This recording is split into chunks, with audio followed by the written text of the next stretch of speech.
changed over the years. I'm assuming since the video is finished that we might be going.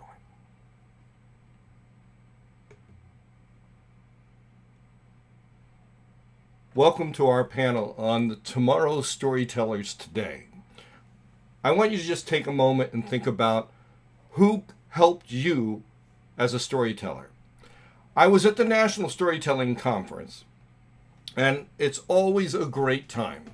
But we had a number of tellers. The average age of a storyteller when I was there, when I was 18 or 19 as a teller, was about 45 years old. And it was hard to find storytelling direction. It literally took me a year and a half once I found storytelling to find anyone to connect to. And so the theme of this conference is connected, but it's really hard to connect if you don't know the direction. And I was at the National Storytelling Conference, and I saw a national teller tell storytellers that were around 20 to 35 that they were baby storytellers. And they said it good naturedly with the kindness in their heart, but it didn't move them. In fact, I guess it did move them. It moved them into a conversation that I was privy to. And they said, we need a voice to talk about who we are as a storyteller. So they asked the elder, the old man, Kevin Cordy. And I was with Ted Parkhurst at the same time, who runs the Definitive Storytelling Collection at Parkhurst Brothers. And we talked about what does it mean to find direction in storytelling. We don't want people to be lost in finding direction in storytelling. And so I began to assemble a number of people to talk about what it means to be tomorrow's storytellers today. There are people all over the country and the world doing amazing things in non-traditional ways and traditional ways. But we don't learn from each other unless we're asking questions. Albert Einstein said, "Learn from yesterday, live for today, hope for tomorrow." The important thing is not to stop questioning. So as we're on this path of tomorrow's storytellers today, learning from the past, the present, and the future, we need to take time to question what we're doing and learn from the ambassadors that are moving story in new directions. So I have assembled a number of people both for this panel and for this book that speak to that. They speak to the issues that we will be challenged with tomorrow.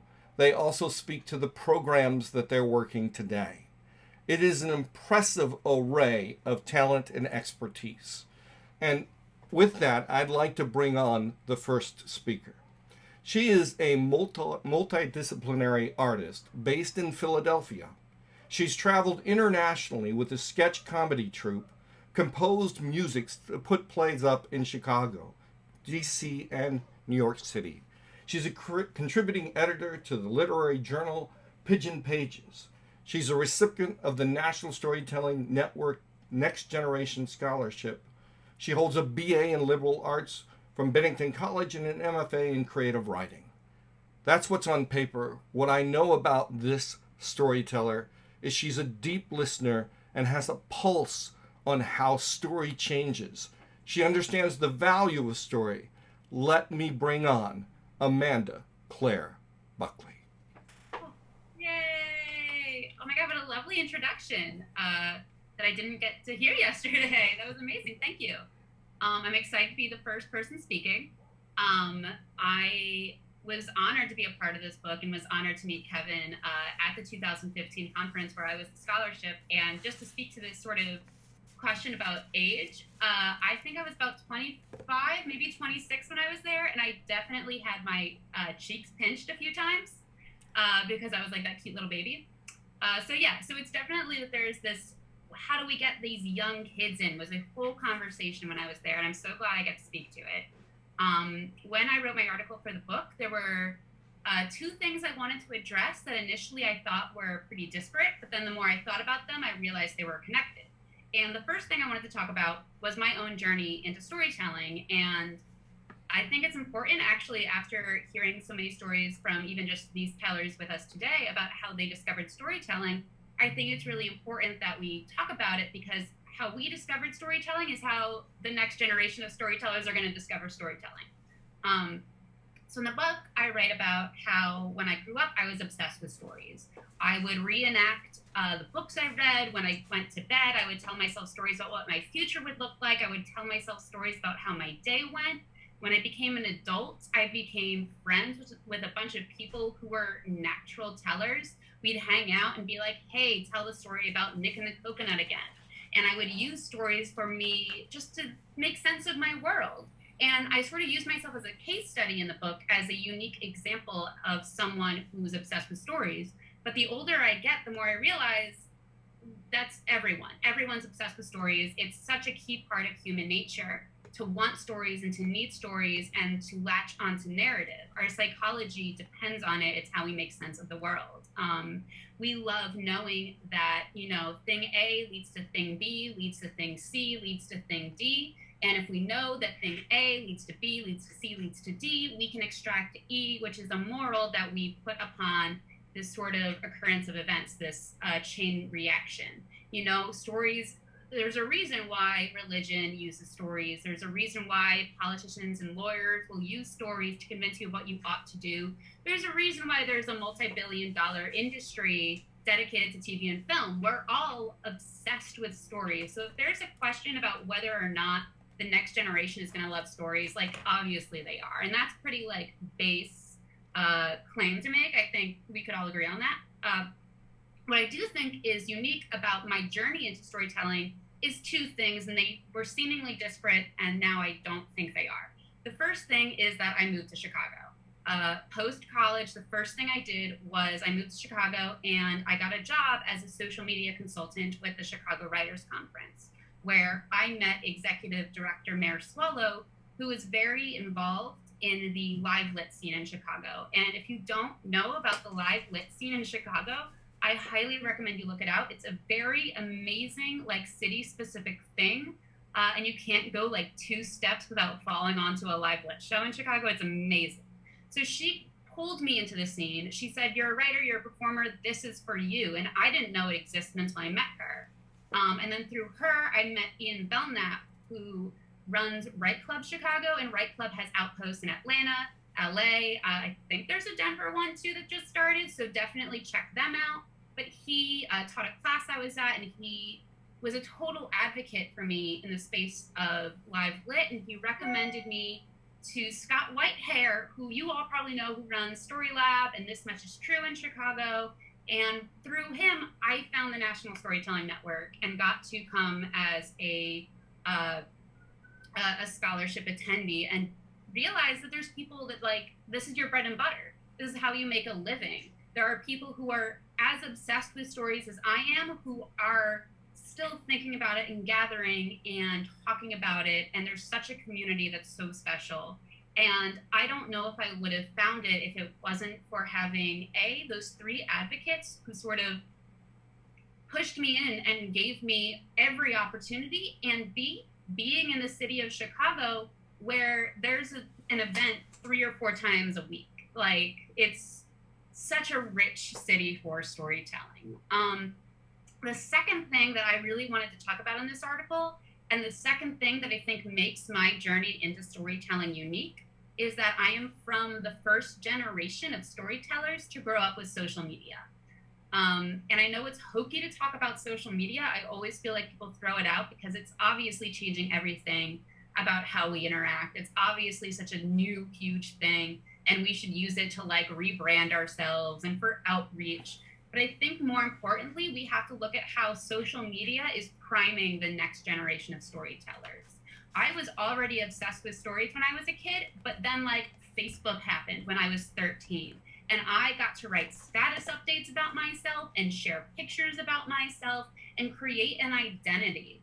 And an identity is basically just a character. So it was that was so integral into my development as a storyteller. And if we're going to talk about the next generation of storytelling, we have to admit that they're going to be social media savvy. that is going to be their entry point in.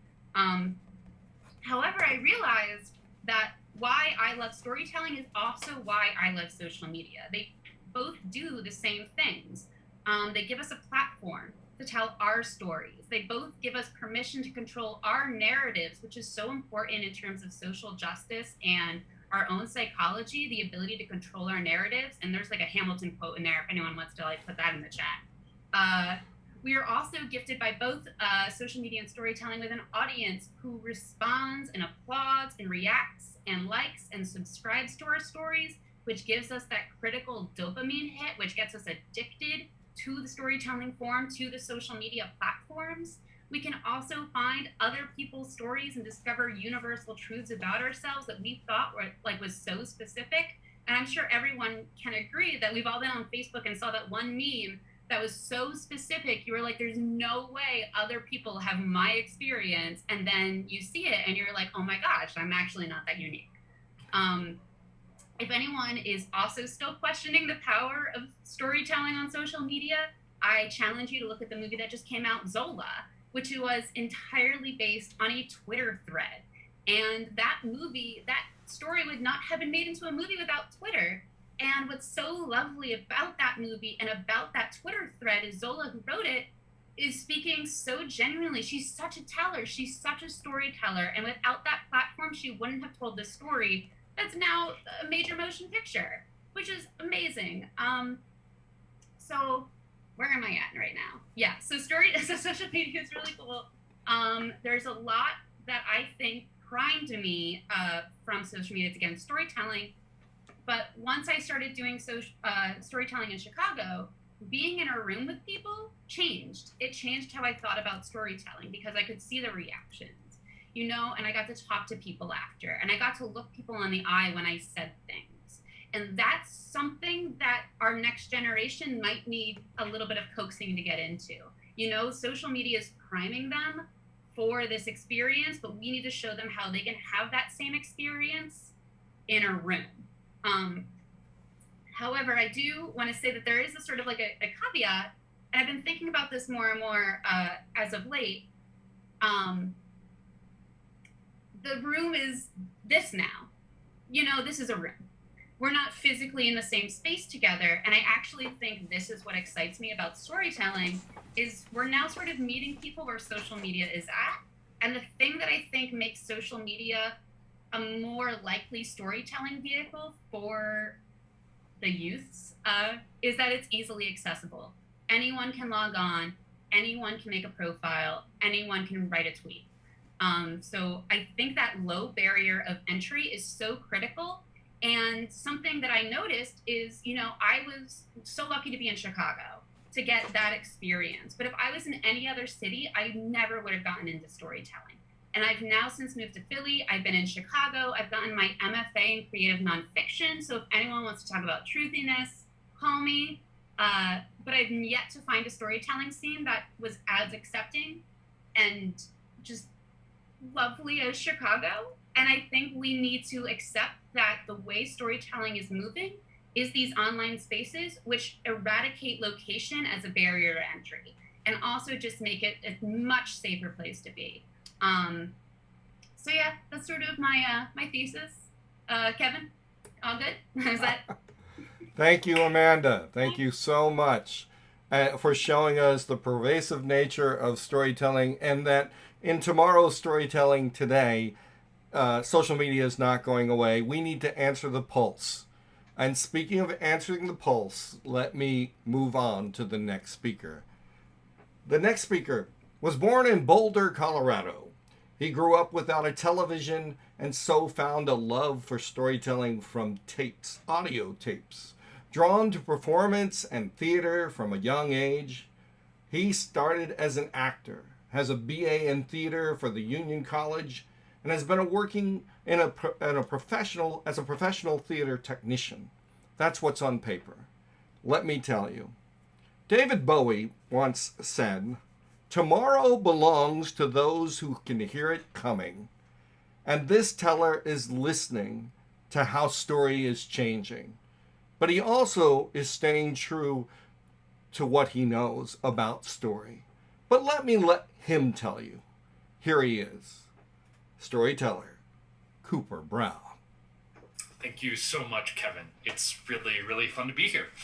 Thank you for everyone who's joining us. So, I am gonna be a little more specific than Amanda. Amanda, I think, actually rightly uses the word storytelling to encompass a lot of what we might call slightly disparate art forms. I'm going to talk here about what this conference is often about, sort of standing in front of an audience and telling, be it personal or traditional, and that's really what I'm going to get into. But I will caveat at the beginning that especially Zoom, I think has changed the storytelling landscape. This last year for me has been the most incredible year of my profession. I've done more stories for bigger audiences because of Zoom. And we'll try to get into that right at the end here. Sorry, I'm going to start a timer so I actually know how long I'm going to take. So the article that I wrote for this book is called Telling Hard Stories. And when I say these words, what I mean is stories about large, difficult subjects, be it racism, child abuse, suicide, post-traumatic stress, military or otherwise, really large subjects. And what I find with these subjects is, I will caveat that these are often stories curated for adults. Most of the stories that we find of this type are personal. These are often stories that people need to tell. It is part of the healing process to tell and be heard. However, I think, and this is the thesis of my essay, is that I think that the traditional story, and when I say traditional, I lump in folk and fairy tale, I lump in mythology, I lump in parable, and the fractured and variant forms therefore of. Now, personal stories have become the dominant form of storytelling in the United States via either the Moth or other story slams, or even at the National Storytelling Festival, rough guess, 65 to 70% of the stories told on those stages are personal stories. Whether it's Elizabeth Ellis or a young person, they are personal stories. I think that personal stories are very powerful for addressing hard subjects, but I see three ways that they fail, and when they fail pretty dramatically. And the first of these is the sense of, what does the audience think they're getting themselves into? Or what are the audience's expectations from the show? And in a story slam, 5 minutes and judged, I've seen a number of people stand on those stages and weep, telling stories of trauma and pain. And then they were judged on those stories because the audience and the venue did not have a mechanism to hear that story and to accept that story and hold space for that story, because it wasn't competitive. It wasn't a Moth story. It wasn't a good story for the form, but it was a story that needed to be told, which leads us to our second problem, which is basically a variant of the first, but what is the audience's expectation of what they are doing for the performer? Or what is the audience expecting that they will receive?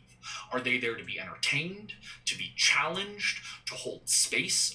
Take Back the Night, which is an amazing organization for the support of sexual abuse, has events called Speak Out, wherein people are able to tell their stories in an environment where people are able to hear them and support them. It's an incredible environment. But that is not the environment many people are introduced to for storytelling. And so the third problem becomes the problem of othering the teller. And when I say othering, loosely defined as the often unconscious action of labeling a person as someone who belongs to a subordinate social category defined as the other, and the other has no worth. Racism and most ism in general has this at its core. I don't have to acknowledge you because you are not one of my kind. I have a good friend, he's gay. His parents believe that that is a one-way ticket to hell, and there is no story he can tell about his experience growing up, the alienation, the depression that his parents can hear, because they see all of those as results of his homosexuality. And so when we come to traditional stories, and I realized as I was rereading this essay that I use the word fairy tale a lot. And the reason I keep coming back to fairy tales is because they have this power called metaphor. that you can talk about something without talking about it. And it is only in a traditional story that evil, capital E, trademark evil, the kind of evil that doesn't really exist in the world, can be defeated with a sword or a song or a kiss or by throwing a ring into a volcano. All earthly evil in the Lord of the Rings is defeated by throwing a ring into a volcano. And so the traditional story has this special sauce too, which is that they are often told in the third person. When the teller has a distance from the story that they don't have with a personal story, the teller is not being judged literally or figuratively on their own actions, though big asterisk caveat, you often can be considered to be endorsing the morals of any story you tell. So especially old stories that you dig up, be aware of what you're bringing forth. But that in the traditional story, the audience isn't being brought along in the shoes of the teller, but in the shoes of the story itself. And so when I go back to those places that I can see a personal story faltering with a hard subject matter, which is the audience expectations of the show, and most traditional stories get around this in that the venue expectations are different. They're usually not judged. Long-form stories are usually much more accepted. Now, in both hard personal stories and hard traditional stories, I think it is beholden on the producers to be explicit that this is an 18-up show or this is a PG-13 show, to give the audience a warning of what they're getting themselves into.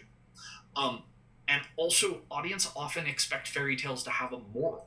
They expect there to be wolves in the dark forest, and we all, at least subconsciously, understand that a wolf can mean something more than a large canine. And then when we ask what the role of the audience is, a good personal storyteller can tell a story of deep trauma in a way that they do not need the audience to hold them up while they're telling it. But the traditional story mostly gets around that. You can use illusion. You don't have to be as explicit. And especially for audience who have themselves been traumatized, you do not necessarily re-traumatize them because you are using illusion. I often, when I teach, I talk about definition in stories, and I like illusion. I like saying that the monster has eyes like fire and teeth like knives, and now all of you have a monster in your mind, but it's a different monster, and it's the monster you all maybe a little bit need, as opposed to the monster I explicitly described. In the same way, the first story that I wrote about child abuse, which is called The Berserker's Daughter, I used the words, "And on that day Sigurður took her mother's place within her father's house, to warm his bed and to suffer his rages." Now, I haven't actually said a lot, but everybody in this room has an understanding of what she suffered, but it is not explicit. And then the last problem is this sense of othering the teller. And traditional stories, I think, again, have this sneaky ability, which is that they're old. And the appeal to tradition is one of the classic rhetorical fallacies. Not fantasies, though that would be interesting. Summed up, it has always been done that way. We give weight to old things. And when the story is old, or at least sounds old, it can sneak up under the radar of people that can't necessarily hear that story because they would other the teller. So in all of this, I am not so naive as to say that I think fairy tales are going to heal all of the divisions of the world. And I actually really like story slams. I'm really competitive. I'm just really bad at them. I like personal narrative. I think it's brilliant when it's done well. And personal narrative of hard subjects is a stunningly beautiful thing to watch. But I often see it falter because of the boundaries that it bumps up against. And I would like to make the call out, whether you're a new teller or an old teller, that I'm really interested in seeing people play with fairy tale and folktale. And remember that it wasn't necessarily always just for children, that it can address really heavy subjects, that we can elicit a reverence under the spell of Once Upon a Time, and maybe through that reverence, we can confront and defeat the Dark Lords in their dark towers. So that is the little sum up of what I wrote about, and I have a couple of minutes here left. And so we some of us, I think, began these essays in 2016. I think I turned mine in the summer of 2017. And so time has passed since then. Actually, on Facebook this morning, I saw Facebook memories from my second NSN conference, which was 5 years ago in 2016. I, like Amanda, attended my first one on a New Voices Scholarship, which was amazing.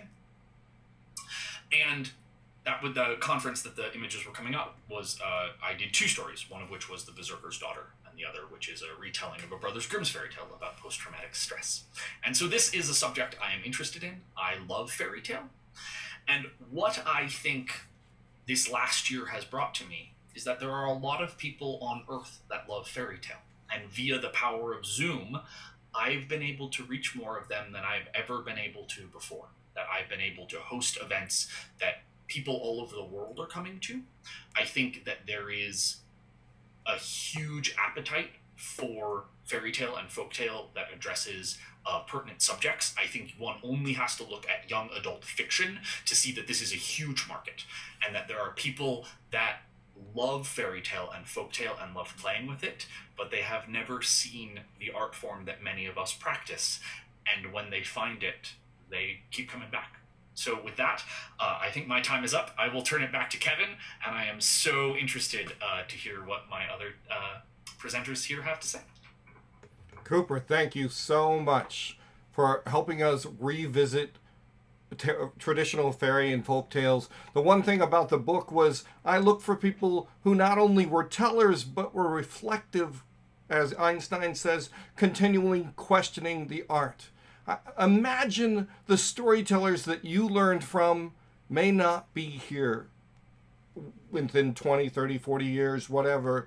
We need to have a way to continue to question the art, to practice the tradition, and make room for everything. So the one thing that I think needs to be reflective is that we constantly question, not is this right or is this wrong, as Cooper says, but is there a place for new awareness?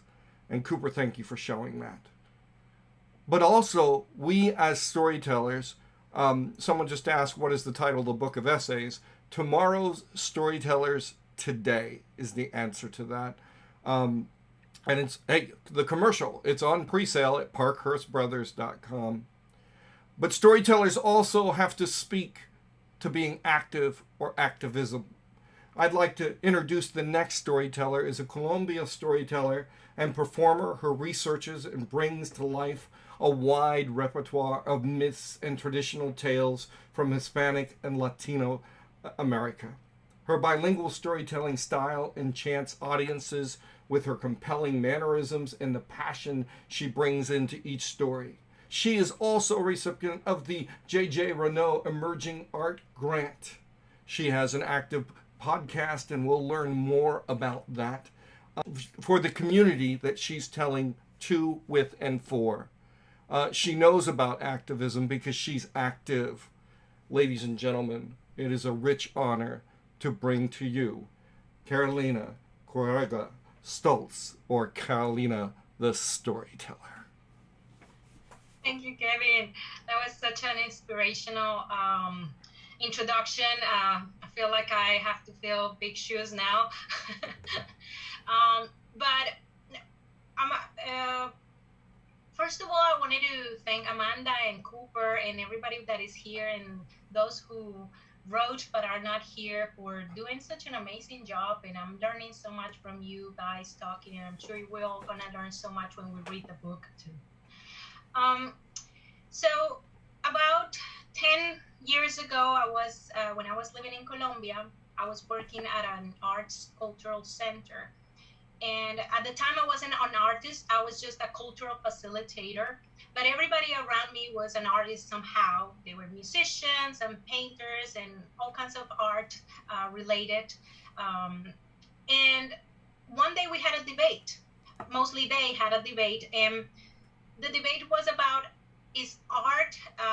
should art be entertaining and beautifying, polishing, or making the world just a beautiful place? Or should art be, changing the world and bringing awareness to different causes? So of course we had some artists that were going for the beauty of the world and other ones that were going for change. In the end, my conclusion to that is it really depends.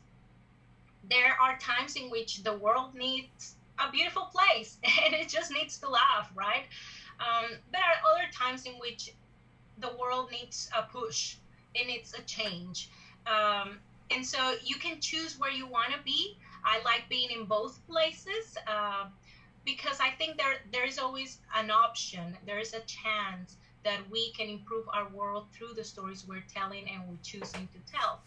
So I think the stories have a transformative power, just like Amanda said and Cooper said, and the other ones are going to, we're all just probably just saying this over and over, that the stories are powerful.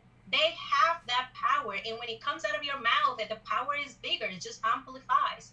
So I do believe that stories, especially those that are like fairy tales, myths, and folk tales, they have the advantage of not being threatening to the other.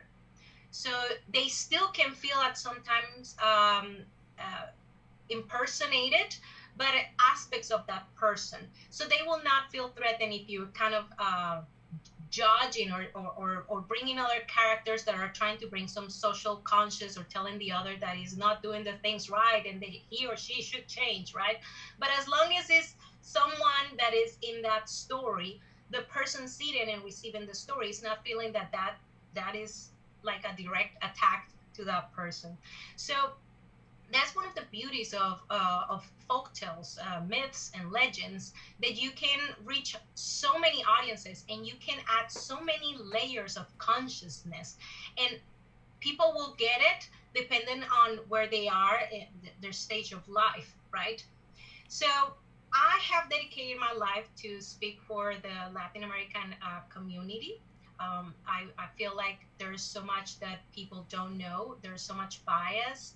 And part of that is because there's an assumption that we don't have stories, that we don't have this beautiful and amazing literature that other cultures may have, that is so visible, perhaps. So in the article that I wrote, is called Story Activism. And I am presenting 3 stories that I have performed before in different stages. I perform it for children and also for adults. But I really like the children stage, because you don't have to be so worried about the children getting, political, or, you don't see the kids raising their eyebrows. And also when you tell a story that seems to be for children, people also don't feel that you are questioning directly their decisions or their positions in life. This reminds me, at the National Storytelling Festival, I told a story called Meset. And this story was such a beautiful story, and it's just about war, a girl saving the day, stopping the war. And what was funny was that I could see people reacting to the story and really understanding what I was trying to say in the political environment where we were, without me actually saying that. So that's one of the powers of stories. And one of the stories that I include in that article that I use is a Peruvian myth called The Seven Goats.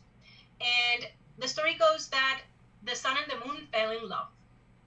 And the creator found out about the affair and got really upset and decided to separate the sun and the moon and sent the sun to the skies.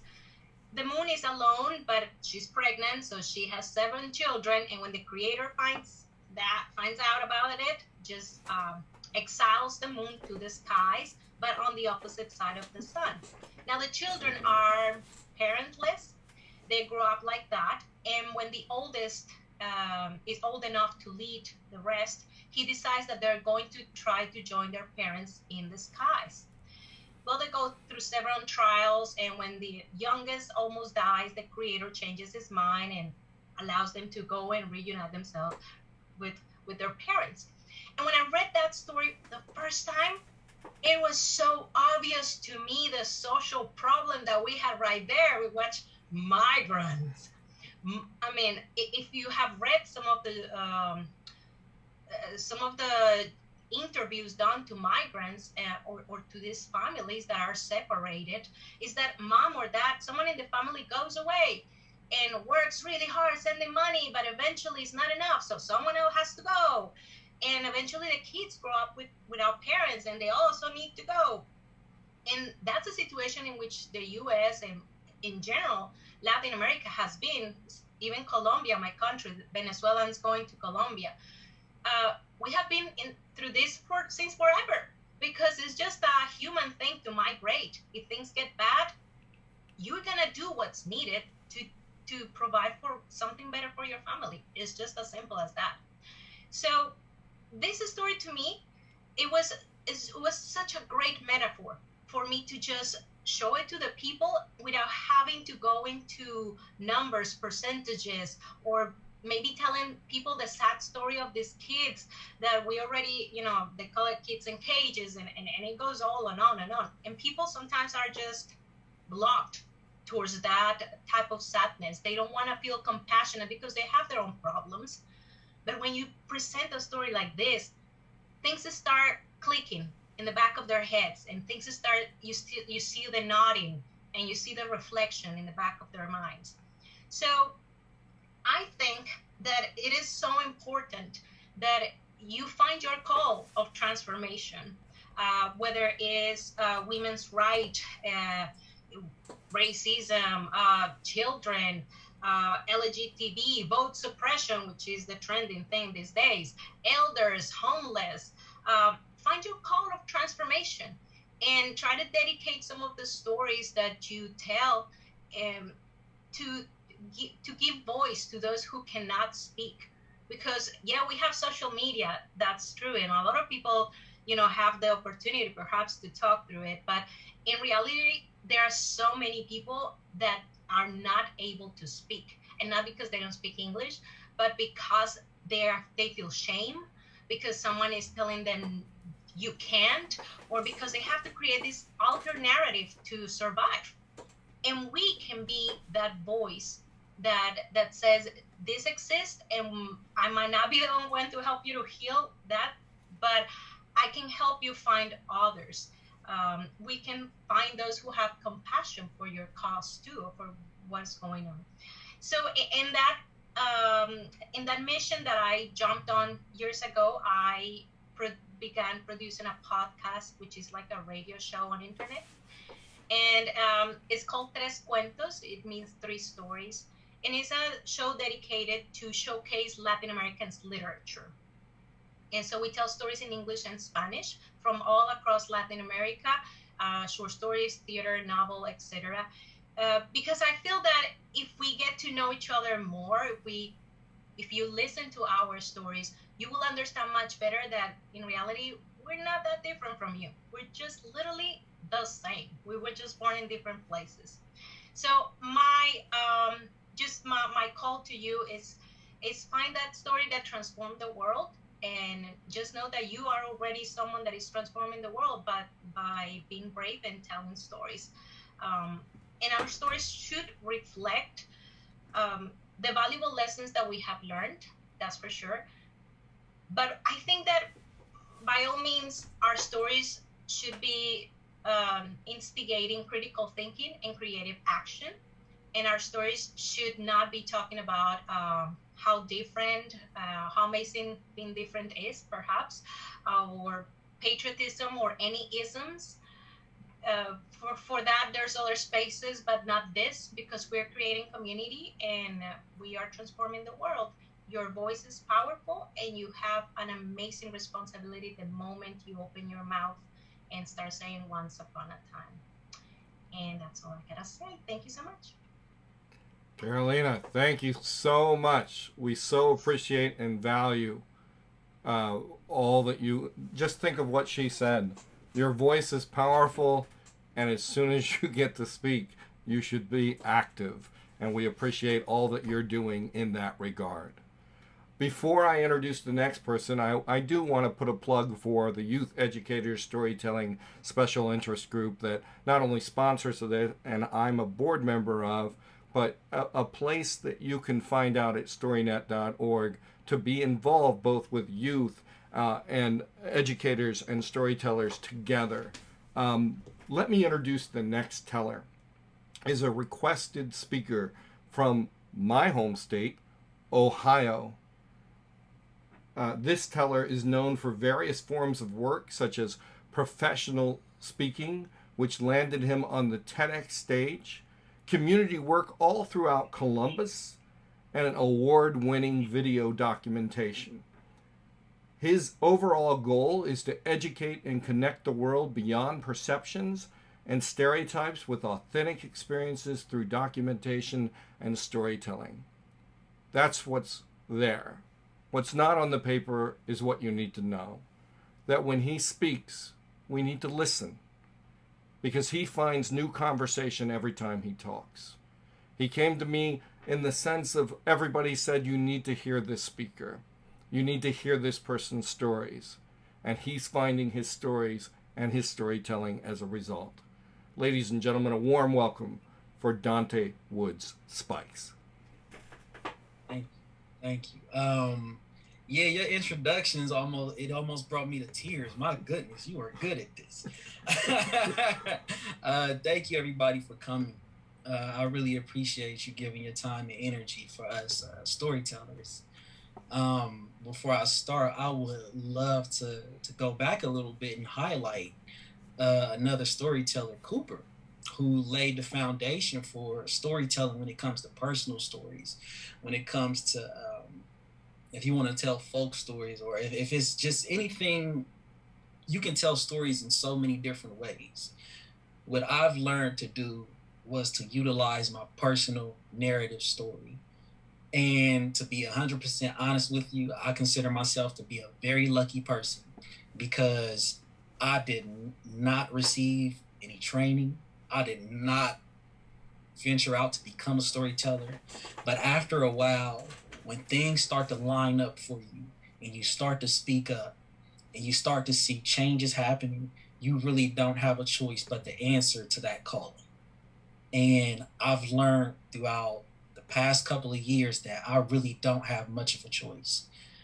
How it all got started for me was, once I made it to college, I started to see things a little bit differently. It was a culture shock for me because of all of the different people and all of the different things that were going on. But my previous years are interesting because the environment that I grew up in, we did not encourage storytelling. That was not important at all. It was go to school, get good grades, go to college, or work. And after that, just be grateful that you have a job and you can pay bills. That's it. And live the rest of your life that way. That is completely it. There's really nothing else that encourages the concept of storytelling. But I just started to realize that I wanted more. Things that interest me, listening to other people speak, I just realized, wow, there's something about this conversation that I feel like isn't being said. And it's not that they're trying to avoid certain things, but sometimes the people that need to be in the room are not there. And that happens because sometimes we limit ourselves and feel like we're not the ones to tell the story when we are. And speaking up is not easy.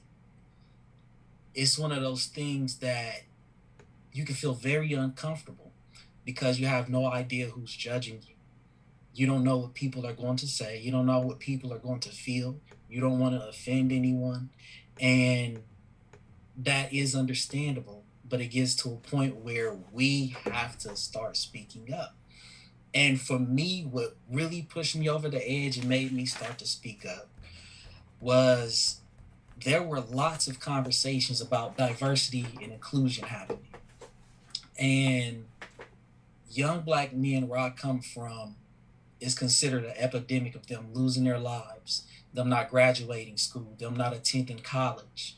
All of these different things are taking place, and every time those conversations would happen, I literally would not see a young Black male in the room. And I could not comprehend how this was happening. So I couldn't get it. So what I did was I started to make myself an unofficial panelist when I went to different events. So when they would ask us if we had any questions, what I would do is I wouldn't have a question. I would just start talking. And before I knew it, people would start asking me, when's the next time I'm going to speak? Where do I speak at? Can I be a part of the next event? And I'm like, I'm not a speaker. I don't know what you want me for. What's going on? And they're like, dude, you have a story and you know how to tell it. I want to see you at the next event. And I'm like, no, I'm not doing that. Sorry, that's just not me. I'm not a storyteller. No. But fast forward back to what I was saying about college. I went to college and it was a culture shock. I could not believe all the things that were going on around me. But there was one class in particular that I loved so much, and it was sociology, because I wanted to go to school to be a social worker. So when we started learning about all of these different definitions and concepts and neighborhoods, it just drew me in so much. But I remember one day in particular that really made me feel uncomfortable. There was a slide, and we were talking about criminal behavior and how to diagnose it and how to address it. But we talked about criminal behavior, and that slide, it said something like most criminals or robbers are below the age of 25. A large percentage of them are Black, and they come from specific neighborhoods. That slide literally described who I was, and I was the only person in the room that looked that way. So afterwards, I went up to my teacher and I told him that slide kind of hurt my feelings a bit. I know that is statistics, but it hurt my feelings, and that's not necessarily true.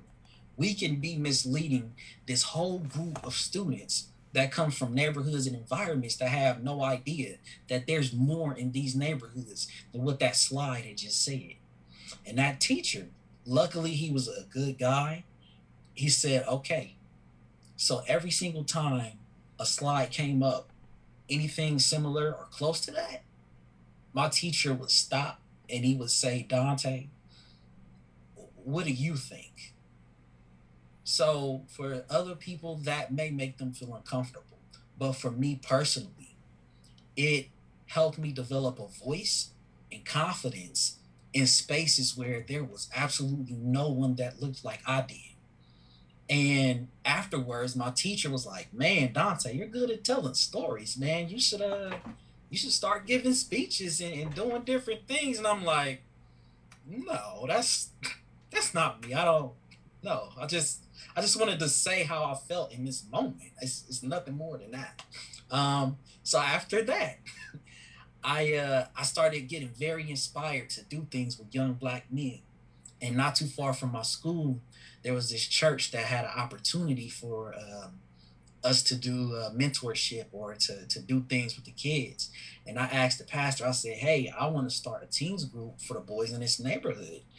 And he was like, cool, let's do this. And it started off so good. All the young men were coming, we were talking, having great discussions. And eventually, there was one that really stood out. He was a little bit older than all the other boys. And I was so shocked at how he was capable of articulating himself. Because when one look at this kid, you would think, he doesn't have anything to say, but he was very good at talking about his life experience. And one day, we were all just kind of looking around like, hey, has anyone seen Demetrius? Where's Demetrius? But it was normal for kids to not show up, but it was rare for somebody to not show up for a while. And I had went back home and I cut the news on, and his name popped up across the screen for me to find out that his life was taken. And we all started calling each other and started talking to each other. And after that, I called the pastor and told him, I'm not coming back. I feel like I failed. I feel like I'm a fraud. these conversations that I had with these kids, saying there's so much more, this opportunity to give them a better life, and the one that they look up to has lost his life. What more can I say to them? After a while, I thought about it, and it wasn't about what I could say to those boys. It's what those boys had to say to me and the rest of the whole world. So I had no idea what I was doing, but I bought a camera and I started recording all of the boys' stories. Just started recording them. And after a while, I put them up and people started watching them and they started catching on. And they were like, wow, Dante, this stuff is amazing. This is amazing. Like, how did you come up with this concept? And I'm like, hey, I'm just recording their stories and the things that they have to say to me. Nothing more. From that, I had no idea who was paying attention. My college professor and his wife were also volunteering at the same exact church. And his wife, the president's wife, came up to me and said, Dante, you need to give a TEDx talk. And, I'm like, I don't know what TED is at the time. So I'm like, TEDx, who's TED? Like, TED needs to talk for himself, not have me talk for him. He can do it on his own. I don't want to do that. But she showed me some videos and I was like, oh, wow, that's cool. I'm really not a speaker though, but okay, I'll do it. So I submitted and I was selected and I was able to get on stage and tell my personal story as well, the story of those young men. And afterwards, people kept coming up to me saying, Dante, when's the next time you're speaking? I'm like, I don't know. I'm not a speaker. I just came here to talk a little bit. I'm glad that y'all listened to me. Fast forward. A couple of years after that, I was invited to go to a school called Upper Arlington in Columbus, Ohio, where I live. Upper Arlington is predominantly white. So for me, it was a little bit scary to go to an environment where there's no one that looks like me, talks like me, or reminds me of myself. But at the same time, I went back to my past and recognized, hey, I have to go to these spaces and tell these stories because they may not be getting it from someone else. So I went to the school and I created a session talking about how I grew up and where I came from. And it was about my experience as a young Black man growing up in an urban environment, the complete opposite of some of their experiences. But as I'm talking and I'm asking questions, there's this kid that raises his hand. And, to my ignorance and just looking at his skin tone, I was under the assumption that he was just a white kid. But he started to talk and he shared that he was half white and half Mexican. And he said that his mother has to renew her Visa card every couple of years or so. And he said, every time that happens, it makes me feel so nervous and I'm scared because I don't know if my mother is going to be taken from me. What was interesting was no one else in the room knew that. So this was his first time opening up to over 100 of his peers. And once again, this is in an environment where people may have different political affiliations. People may have different religious views, so many things going on. But afterwards, when he came up to me, he said, thank you so much for telling your story because I finally had the chance to tell my story. That's when it clicked. I was like, oh, I'm a storyteller. So after all of these different opportunities, it made sense to me when someone said thank you, when it was a kid, when it was something that I least expected in a space I least expected to make a shift and make a change in someone. And after that, I just kept speaking and to my surprise, I've developed a following of people that I least expected would ever listen to anything I had to say. And I kid you not, I can't tell you how many times the person I thought would be the main person that would denounce me or reject me is always the main person that says, thank you for telling your story. And, when it comes to storytelling, we've all said that it's powerful. And I'll say that I know it's not the easiest thing to do, but you'd be surprised at who you are releasing, who you are helping, who you are healing, and the things that you're doing for yourself when you speak up. I would say that storytelling is incorporated in everything we do. When we eat, when we sleep, when we wake up, we have stories about all of those things, and they're so simple. But when you really sit down and intentionally prepare to tell your story, you'd be surprised at what happens and what comes of it. Dante, you said, I'm just recording the stories, nothing more. I am so in awe of the fact that you are there to listen and to tell and to really move people through the stories and make them visible. And as you said in a previous conversation, be part of the conversation. So when we're looking at tomorrow's storytellers today, we need to make sure everyone is in the conversation. Thank you so much, Dante. We so appreciate and value what you have to give. Thank you. But we have tomorrow's storytellers today, and have you ever tried to get them all together to do something? From all walks of life. Well, this next teller really does answer that challenge and shows what happens as a result. She's not only an accomplished storyteller, but is a show producer. She's the co-owner of Strike Theater and the director of Wood Sprout, running the oldest and feistiest poetry and story slams in the Twin Cities. She has performed on the Moth Main Stage, NPR, KFAI Radio, the MN Book Awards, Tour de Fat, and coffee tables throughout the Midwest. And also has led an NPR storytelling trip through Greece with Kevin Kling. Ladies and gentlemen, the person who knows how to herd cats or question why they're moving, here she is. We need to all listen to how we can produce and work with tomorrow's storytellers today, Allison Bronin. Hi, everyone. It's so good to see you. Thanks for having me here. Thanks everyone for all of the amazing knowledge you've shared so far during the session. It's been such a treat to watch. As Kevin mentioned, I am one of the co-directors of a nonprofit theater in Northeast Minneapolis called Strike Theater. We're dedicated to poetry, storytelling, sketch comedy, and improv. We're one of the very few venues in the United States that has like an actual theater dedicated to storytelling stages. We've been open for a few years now, but I've been producing shows for almost 15 years.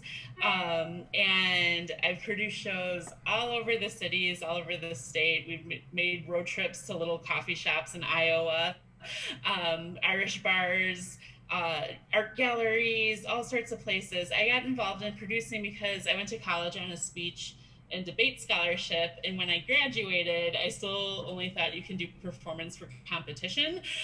So I started doing poetry slam, and then I ended up taking over for the slam master, who retired a year or so later. She went to be a roller girl, as one does, and ended up producing shows. And from there, I did my first solo show performing in the Minnesota Fringe a couple years later. And people were like, well, what are you performing? And I said, I don't know. There's some like essays and poems, and just it was like everything I'd ever written all put together in an hour. And after doing my show, people came up to me and they kept saying, oh, you're a storyteller. And I was like, oh, I didn't know that was a thing, tell me more.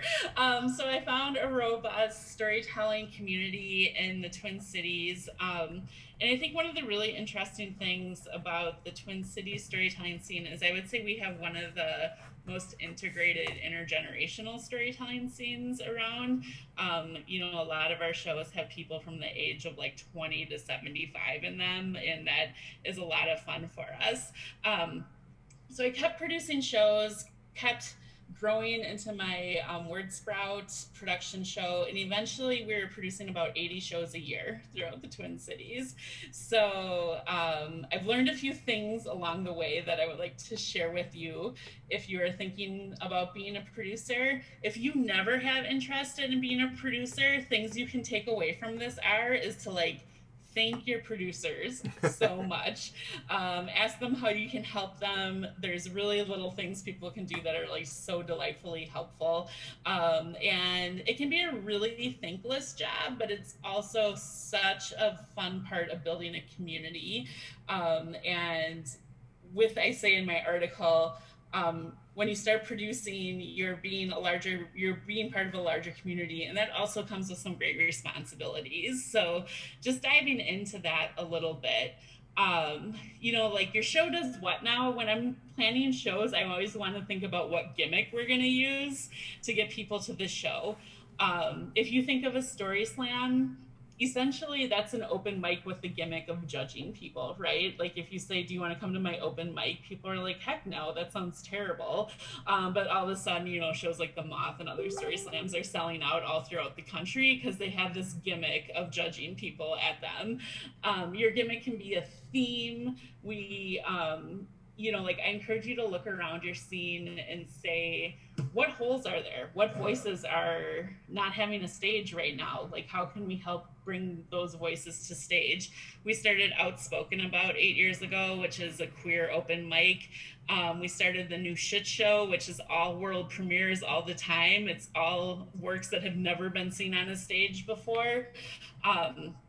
We had secret shows where you can buy tickets to them and you only knew what neighborhood and what bus line would get you to where you're going, and the day of you would get your secret location to hear like scary stories in somebody's haunted basement or taking over the rooftop of a super fancy condo while fireworks are going on in the background, things like that. Just all fun gimmicks that you can get people here to like come see your show. Literally, you all, we did a show one night that was all about pooping in weird spaces, and we had people come to it because it was our shit show that we were doing, and we all felt weirdly more connected afterwards. So you can build shows out of all sorts of things if you have your gimmick. And then when you start getting to that producing thing, it's really easy when you start producing shows never to go to other people's shows. You don't want to become a producer who's just like an island unto yourself. And it's easy to do because they're a lot of work, and it's easy to say like, I don't have time or the energy to be complacent and I don't want to go out. Because eventually, as we know, like our marketing techniques will change. Facebook algorithms won't show your events to people anymore. Be constantly evolving and meeting new people and trying to be where they're at. So like through the years, each year I make like a list of different venues I want to visit, different shows I want to go to. And sometimes like if I can't make them all, I even like pay for some of our big fans or performers to go as kind of ambassadors to shows in different cities or in different neighborhoods, and just really see what's happening there, because I hear all the time, I mean, who doesn't want more people at their shows, right? But if you say like, I want like more people of color at my show, it's like, well, are you going to the places where the people of color are to meet them where they're at and tell them that you would like to interact with them and welcome them to your show? And I think that being out there and saying like you're bigger than just your space and your little imprint is really important. And that's a lot of, and sometimes it's even like I've even sat down as a producer and just kind of given my stage over to hosts that have totally different styles, totally different ideas of shows. And I think that's really important too, to say like, you have the privilege of having these spaces. How can you share it with people that you want to have on your stages? So when you're thinking about actually producing and herding all the cats as we will, the success of your show is going to be in the details. And it's also going to be in the fact that nothing is ever going to go as planned and being able to roll with that. So think about your venue relations. I think like one of our regular venues was an Irish pub for over 20 years. And, we had things just like really oiled out with them. And then I moved to a different restaurant to find out that they didn't see a problem if there was just random patrons talking and coming in during the shows at tables, and they didn't want to shut the door to give us half of the restaurant, or the coffee shop that says, well, I'm not going to kick anyone out of here if they want to be having a big meeting during your show. So like I think like step back, think about all the things that could go wrong, and make sure you ask questions about them when you're first talking to your venue. Like, do they have the closed off space for you? What tech do they provide? And if they say they have a microphone, will somebody actually be there that knows how to hook it up? Or do you need to make a time to meet with them and do it yourself? Rental fees. Some places are willing to give you a free space, but maybe they're not willing to let you charge at the door. Do they split the door with you? Can you charge a cover? Will they put it on their tabs and pay you out later? Sometimes they just want to bring in paying customers. So will they give you some drink tickets or food or prize money or payments for hosts, that kind of thing? If they're a place that serves liquor, do you have to be 21 or up to get there? We've had places where we've had to stamp, younger kids' hands and things like that to let them in. And what time you need to be out of the venue. Some venues charge by the minute over the time. Like, you never want to get like really nailed with a big fine. Can you rearrange the room? Can you push tables together? Can you move chairs? All of those things. Where is parking for things? And also you might want to provide the manager some tips for their staff if you're not in a traditional performance venue. Like, I used to have just a little thing that was like, when the host is up there between performers, that's a great time to take orders. And, like when the performers are performing, that's a better time to like clear tables or do things like that, kind of thing. And also any content restrictions. Like, I once performed at a coffee shop where we had to promise not to take the Lord's name in vain, like that kind of, we had to sign a contract. So you just definitely want to see what you have going on with them. And then, a big part of hosting is it is thankless a lot. So take those wins when you have them. And then also always think about when you're getting burned out. Because when you're getting burned out, your shows can tell you're getting burned out. It's okay to take a break sometimes. About 6 years ago, I actually took 6 months off. I paid people to like host all my shows, run all the doors, and I didn't know if I was going to come back to performing. And I think I probably wouldn't have if I didn't take that break, but it was a really good recentering. Take your summers off if that's what you want to do. Take a couple months off in the winter. That's an okay thing to do. You don't need to be like a martyr and like a slave to your shows, kind of thing. And then also, like, when you're thinking about why should I do this, it is part of building that larger community. Whether you like it or not, you're going to be on the stage and people are going to be looking to you to be a role model. Think about those ways that when you're dealing with artists, who needs more patience from you? Who can you recruit to help, sort of tell people they did a good job? I have like a whole bookshelf at home full of books, and so many of them are inscribed by the authors in them that said like, this book wouldn't exist, but you told me you should come back again the first time I showed up and performed really badly at a show. And just those little things like thanking everyone on your way out the door and stuff like that can be so important. And people remember that and take that to heart. So just remember, like, you're also on the stage too. Are you interested in what's happening on your stages? Like if you leave the room every time somebody's performing, like what messages that's sending to your audiences. Think about all of those sorts of things. And with that in mind, I would say just do it. I hear so many people say like, well, I don't know what I'm doing. We all learn somewhere. So if you love the art and you want more people to get on stages, feel free to go out there and be bold and make your own. All right, thanks so much. Allison, thank you so much. Allison, thank you so much for reminding us to care for ourselves as producers, but also care for all the people that we serve. And it is a great compliment to hear that people say, because you made me more visible, more felt the presence of me being there, I've written this book. I've seen this. And so thank you for all that you do. For all those people that didn't say thank you, I'm saying it for thousands of people now, because we're learning so much. And I hope one day maybe you'll write a book on producing, but that's a whole different venue. Thank you so much. Folks, so as you can see, there's so much that we can do when we're talking about tomorrow's storytellers today. I want you to think about what is the next direction for tomorrow's storytellers today. But before I do that, this book is full of many voices. That was very important to me, and you've heard 5 of them. The book is practical, as we can see, talking about producing. It's pragmatic in looking at where is our space. It's philosophical, like how can we revisit fairy tales or personal tales? It's problematic, intentionally. It says, are we doing this? Why are we doing this? How are we doing this? But most of all, it's promising, because it moves tomorrow storytellers today. Let me work to try to bring back Amanda. Let's see if we can bring you back on. Yeah, I'm here. And we can thank her properly.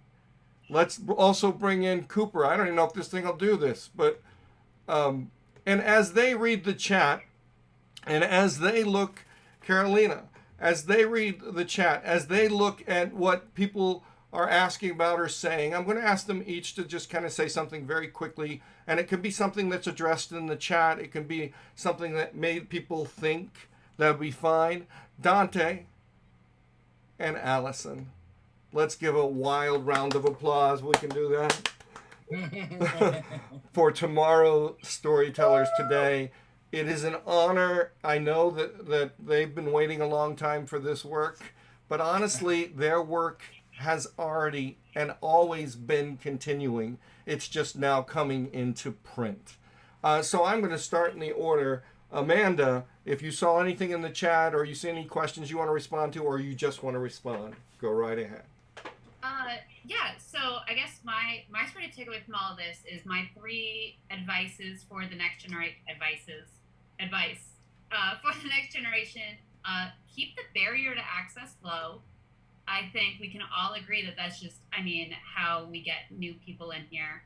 Keep the forum open to new ideas. I think clearly from everyone who's here today brought new ideas that are reinvigorating the forum, and we should be open to them.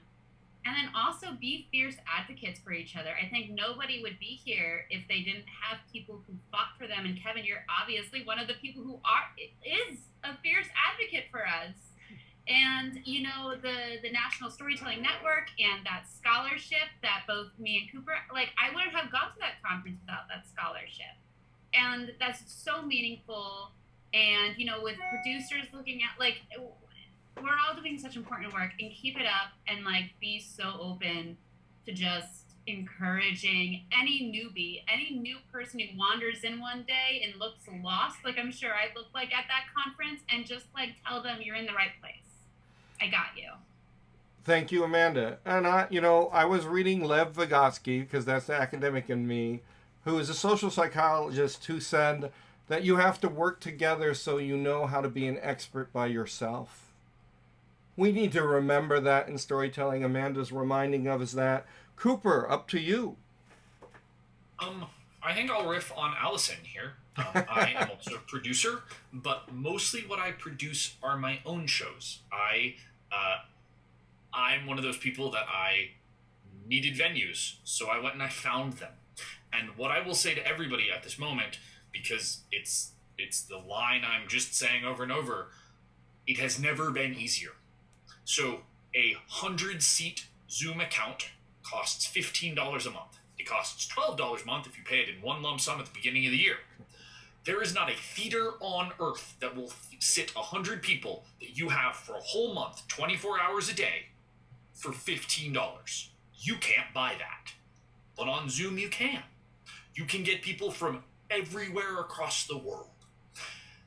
And so I'm really interested in maybe it's the next step from Amanda, that we all go through that moment where we're trying to like find a place and figure out what this storytelling thing is, and then the next step is the doing of it. And I like to tell like I can speak.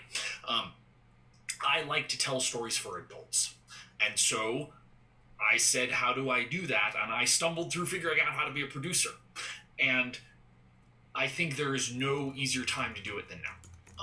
I'm happy to talk at great length with people. I'll throw my information in the chat if you have questions about doing shows on Zoom, as I've done a lot of it.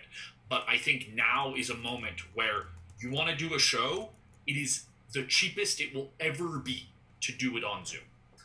You don't have to rent a venue. You don't have to, like, once you have a camera and a microphone and some lights, you're set.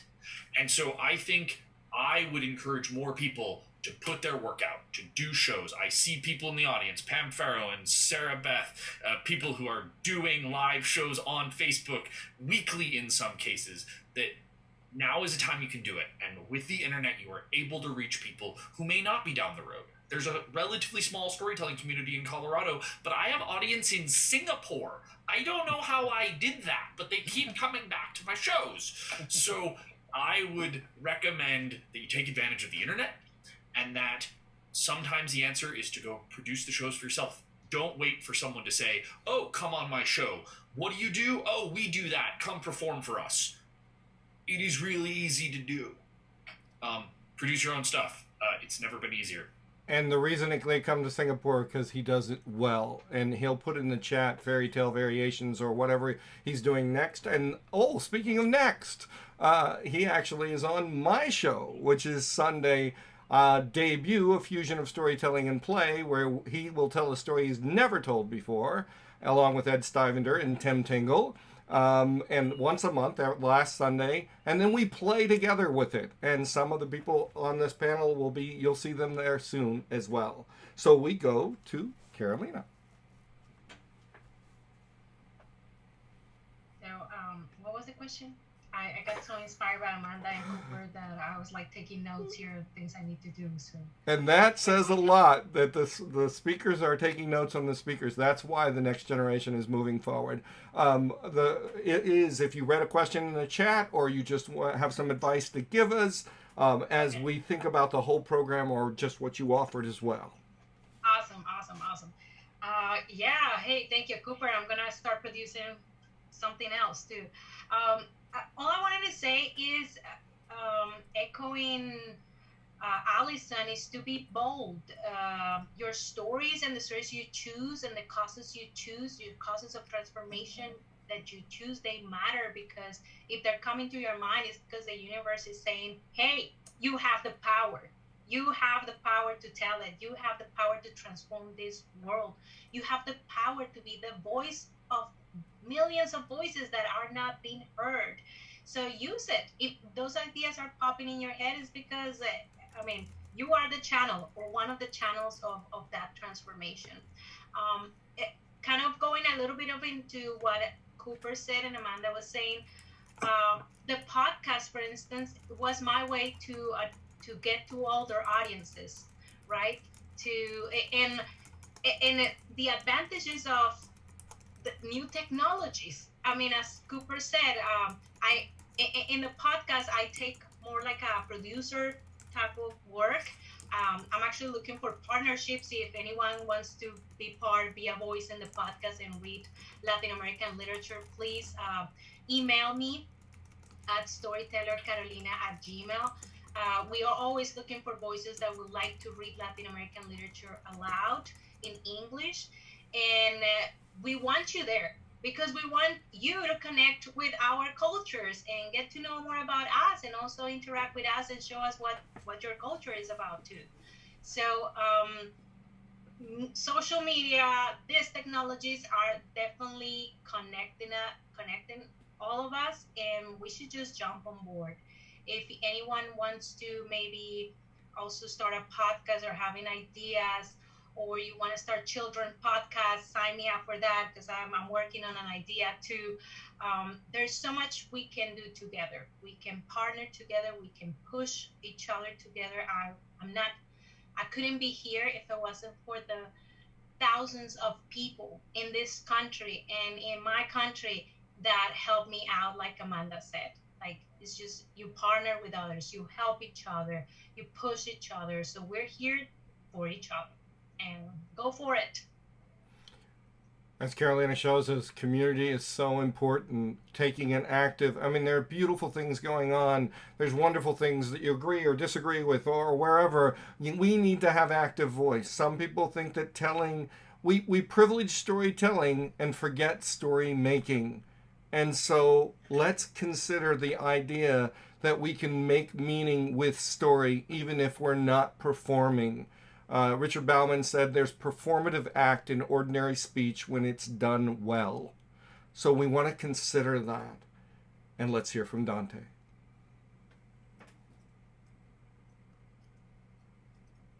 Can y'all hear me? Yes.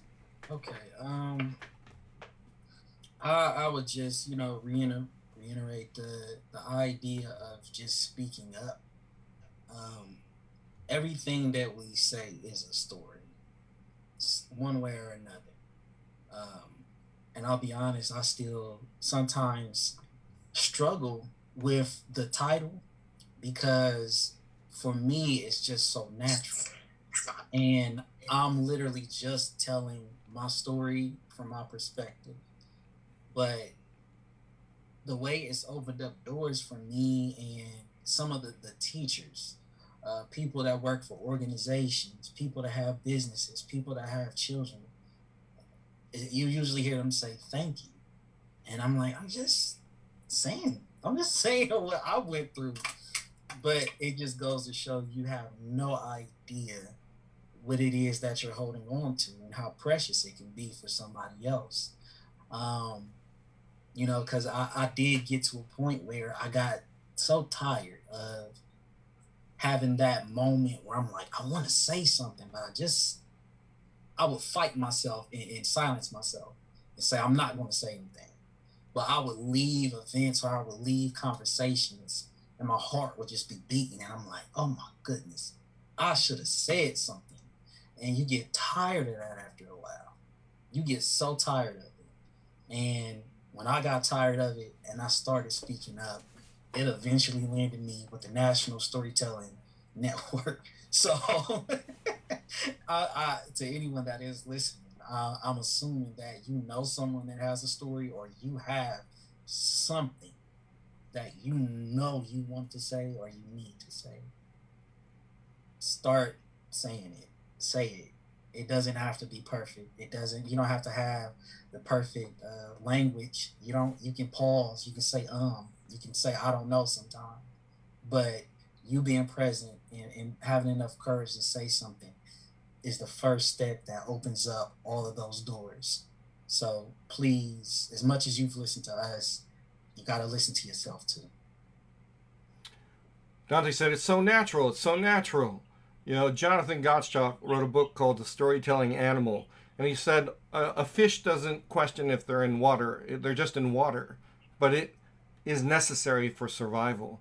We need to question the story that we're in. We need to say, are we in the story? Are we including everyone in the story? Is everyone in the conversation? And Dante, thank you for that powerful reminder. We go to Allison, who I see is talking to someone. Okay. Hi, I'm back. Sorry about that. No worries. I'm in the theater right now, and part of being a producer is having your light board not working. And so trying to take care of that before shows in the evening. And my dog was about to get slammed in a door, but it's all good now. I wanted to bubble off of like what Dante was saying, and I think a lot of times, especially after somebody identifies themselves as a storyteller, is the thing I love about storytelling is we're all storytellers, like every human being on earth. And I think, get past that idea of just, people needing a lot of training and stuff to get up on your stages. And how can we just do things as simple as put a microphone out, put that microphone out and tell people to talk.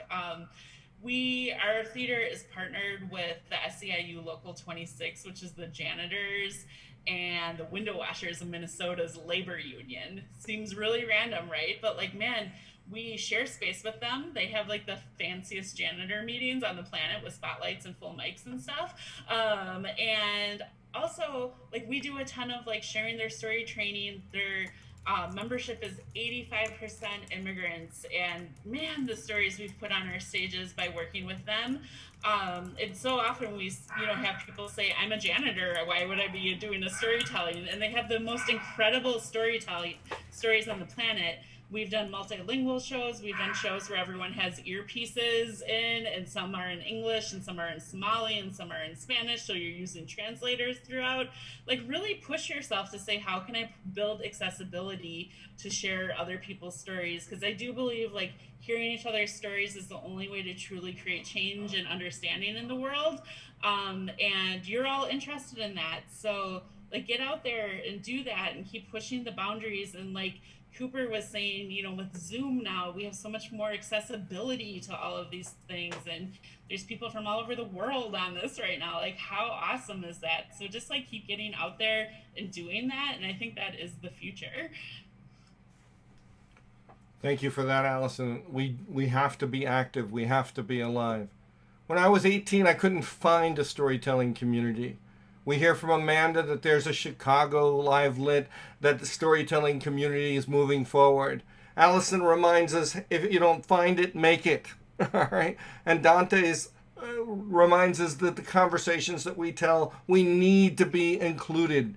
Carolina says, hey, I'm going to make a podcast and reach the country. And Cooper's going to say there's room for all kinds of telling and we need to produce. One of the ways that we can help each other is by supporting each other. Supporting our festivals. Oh, a book? Tomorrow's Storytellers Today? That'd be good too. Honestly, it's invaluable practical advice I wish I had when I was 18, when I was learning through cassette tapes like Cooper, where all I had was the name J. O'Callahan, no picture. The library just had the tape. So that when I met Jackie Torrance, who I actually talk about in the first chapter. And if you don't know Jackie Torrance, even though she's no longer with us, we need to know her. When I came to see her, it was my first year of teaching, and I skipped school. And they wouldn't give me tickets. And they said, I said, you don't understand. I don't know where to find anything about storytelling. And they said, well, we can't give you a ticket, it's sold out. I said, they said, you live by the airport. Could you wait with her for 3 hours? And when I got there, Jackie made me the host. She made me feel welcomed. And I remember 2 practical advice. The first thing was, people tell me I know 1,000 stories. And she said, I listen to them tell me about the lists. And do I really, the one thing I want to know is, do you have the story that I need right now? For the Tomorrow Storytelling Today, we need to listen to Jackie. Are we telling the story that our community needs? And then she said, forget politics. Value story and the storytellers and the journey that they're making. And sure, storytelling can be an active way to talk about activism.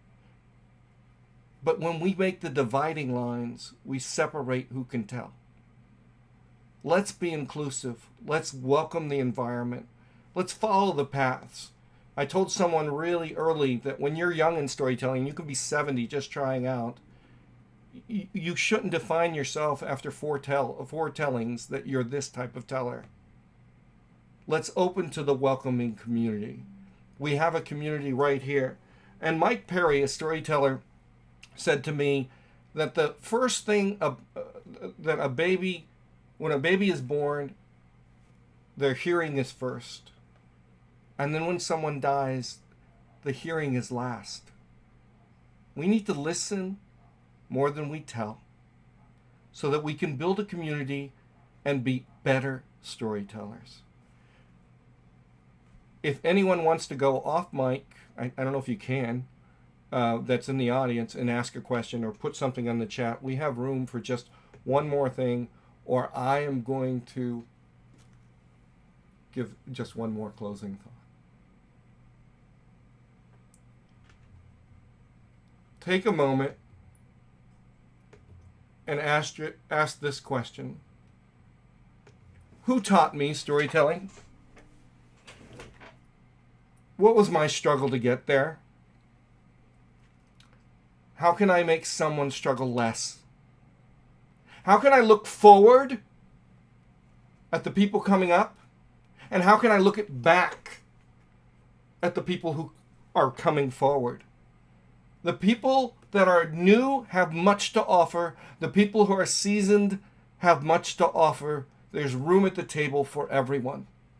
Ask yourself, am I telling for me, or am I telling for the supportive community that I live?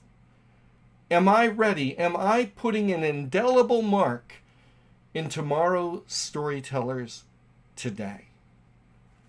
And so I'm going to look at the chat with a little bit of time that we have. A number of people say put in your contact information. Please do, because the communication doesn't have to end here. But I want you to take a moment and think about those rhetorical questions. And I'm going to ask each teller to give 1 or up to 3 words or a whole sentence of how people should begin to prepare for Kevin, sorry, but I think someone does have a question. Oh, please, Dante, go ahead and tell us what it is. No, I think Angela, did you have a question?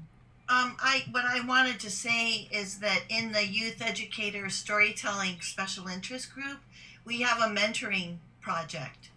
So we have a way for those who are members of YES to be mentored by other members of YES. So I would love to encourage you all to connect with that group, because I can hear that you are ready to mentor, and it's really been fantastic to listen to you all today. So that's all. Thank you, Dante. And a shout out to tellers like Angela, who, when I was working with teenagers, was always there to help and say, hey, where are we? And the work that she does as well. We all have to build the community. Everybody breathe in just a moment. Take in everything that you've heard. Breathe out. It doesn't end here, it begins. Tomorrow's Storytellers Today starts with you, all of you. So my last question is, how do we prepare for the next tellers of tomorrow? I'll start in backward order. Allison, 1 sentence. Flexibility and ride the wave, I think. Thank you. Dante. You're on mute. So I know that we got to listen and stay silent sometimes, but sometimes we got to talk too. Was interesting. That was my point. As important as it is to tell stories, it's also important to listen. So when you hear someone telling a story, be sure to listen to what they're saying. Carolina. Be true to your call of transformation. Cooper. Try never to speak the words, "That's not storytelling," or the basic gatekeeping of, "It feels different than what I do." Try to tamp down that feeling. Amanda. Accessibility, accessibility, accessibility. And I would just add, if you want community, you got to remember these 2 words. Whether you're a storyteller, an audience listener, or an organizer, these are the words that you must keep in your repertoire. You can't move forward without them. You can only move backward by not using them. And they're the words that I'm going to leave you with right now. And those words are simply this. Thank you. Thank you. Thank you to the panelists. Thank you to the audience. Thank you to NSN. Thank you to YES. We would encourage you to save the chat so that you have those contact informations. You support everyone. Thank you for the gifts that you give. Thank you. Drop the mic, everybody.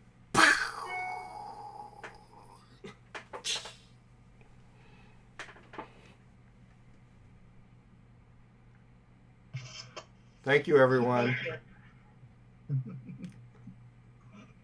Take care, friends. I'm going to save the chat if I can learn. Thank Somebody, you all for coming.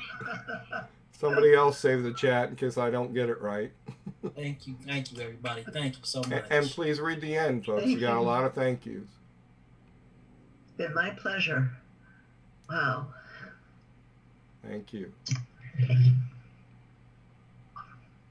And thank you to our tech. Oh, yes. Rupa. Everything ran smoothly. Yay. Thank you all. It was such a pleasure, and I just enjoyed all your telling, and I can't wait to see more of you at the conference and elsewhere. Thank you, Rupa. And, We appreciate it. Thank you so much. It was awesome. Awesome. Thank you, friends. I'm gonna run.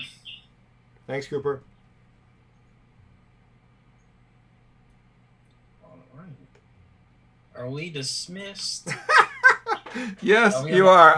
I have a tendency Okay. of always staying to the last because some people might have questions that they just wanted to ask. Okay, Professor Cordy. All right. Dante, great to see you. Carolina. All right. Thanks, teacher. Okay.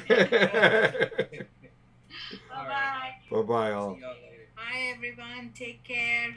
Thank you.